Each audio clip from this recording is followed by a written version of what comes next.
Ayan, mga kababayan, basa pa buhok natin. Kakaligo lang mga boss, Chief Amo sir. So eto pala, no? Eto palang Independent Mindanao o yung sinasabi nila, One Mindanao tayo! Humiwalay tayo sa Pilipinas.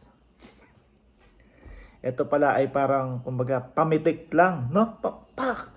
Sige, ayaw nyo kaming intindihin dito sa Mindanao, ha? Hindi nyo kami binibigyan ng proyekto dito sa Mindanao, ha? O, eto sa inyo, hihiwalay kami. Problema, hindi kinagat ng tao. Hindi sinuportahan ng mga gobernador, hindi sinuportahan ng mga mayor doon sa Mindanao. Base pa kay Pantaleon Alvarez, magagaling ang mga mayor dito, magagaling yung mga politiko dito. Una kong naisip yung mga sino ba yon, yung mga naghukay tapos inilagay daw di umano yung mga reporter doon sa hukay. Nakalimutan ko yung apelyido nila eh. Pero sikat na sikat po yung issue na yun, mga kababayan. Anyway, mga bossing. So sabi nga ni dating Pangulong Rodrigo Duterte, ay pamitik lang daw po. Kumbaga parang pitik-pitik lang, no? Para naman intindihin nyo kami sa Mindanao. Biglang pumasok, bumalik sa isip ko, no, mga kababayan. Mismong Davao, siguro last month lang yon, mga kababayan, mga bossing, no?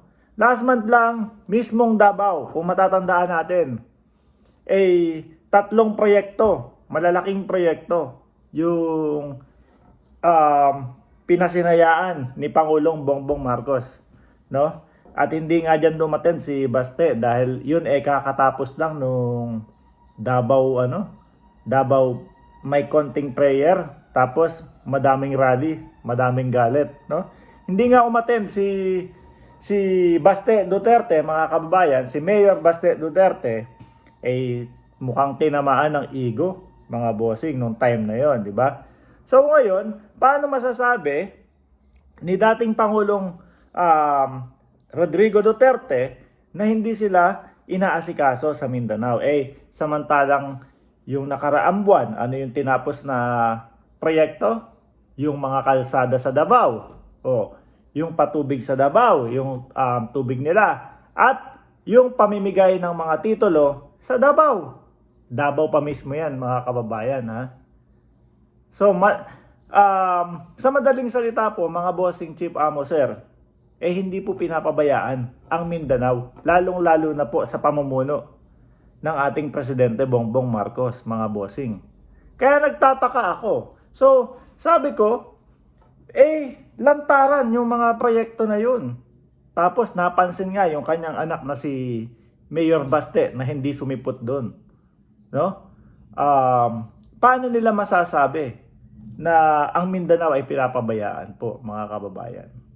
So para sa akin, mga bossing, etong One Mindanao o yung paghiwalay ng Mindanao, kumbaga talagang wala naman talaga eh. Alam nilang hindi uubra po, mga kababayan eh.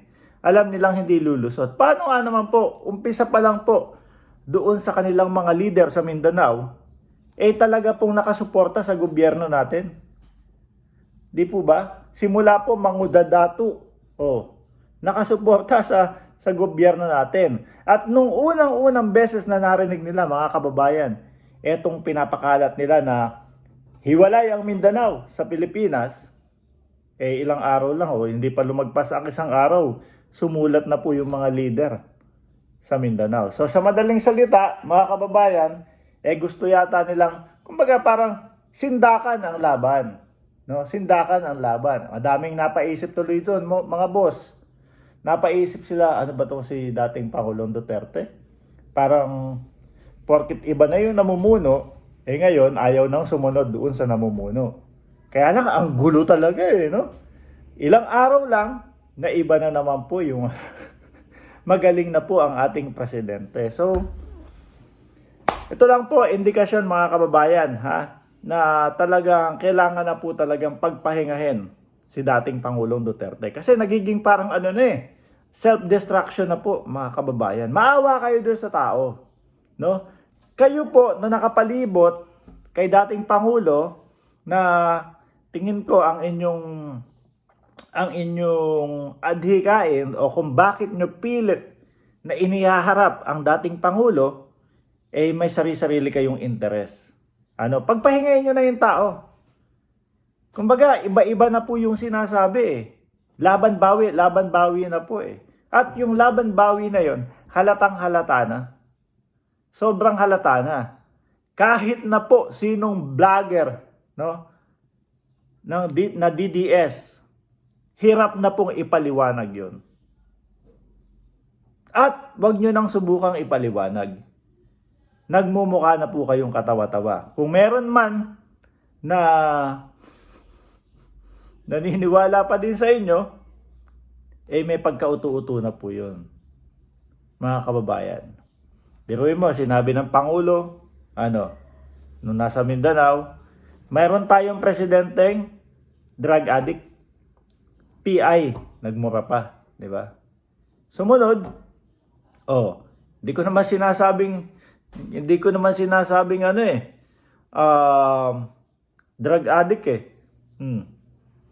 Baka kumbaga yung mga aspirin o kung sabi ko sa isip-isip po, Diyos ko po, kung mga aspirin ang kanyang sinasabi nun, pag kinoconnect-connecta mo yung mga sinabi niya, aspirin, yung pati po yung nasa watchlist ng PIDEA, baka po lahat tayo nasa watchlist ng PIDEA dahil kapag may mga sakit po tayo, syempre yung mga pangunahing lunas po, yung mga aspirin, di ba po mga kababayan, antibiotic, lahat po tayo gumagamit nun. Pagpahingayin nyo na po si PRRD mga kababayan, no? Lalong-lalo na yung mga nakapalibot sa kanya na ang tanging hangarin na lang po is pansarili nyo na yan eh. Pansarili na, pati yung mga nagpupush ng One Mindanao, imposible po yan. Naramdaman nyo at naipakita ng mga leader ng Mindanao na hindi sila susuporta sa inyo, kaya biglang ngayon, pamitik na lang. Pero kung sinuportahan kayo, no, kung naramdaman nyo na malaki ang suporta sa inyo, at kung madami yung pumunta doon sa Cebu, na expected nyo 30,000 pero 2,000 lang ang pumunta daw, kung yun lahat nagkatotoo, yung mga mayor, mga governor, sinuportahan kayo, tapos sabay yung Cebu natupad yung 30,000 na katao, malamang tuloy-tuloy nyo yan. Pero dahil ramdam nyo yung kawalang suporta, wala yun. Pamitik lang yun. Pang-bluff lang yun. Pang-joke lang yun. Ganon. Dahil ayaw nyo kaming asikasuhin sa Mindanao. Yun po, ulitin natin, makaraang buwan lang po. Davao, inasikaso. At hindi mo pwedeng sabihin na, lang yan, pagpapasikat lang yan kasi may pulburon video. Kasi po, ang isang proyekto tumatagal. Mga bossing, lalo na yung mga kalsada, lalo na yung mga ganyan, maikli ang isang taon dyan.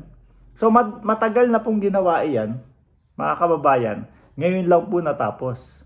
So paano po natin sasabihin na hindi kayo inaasikaso dyan sa Mindanao?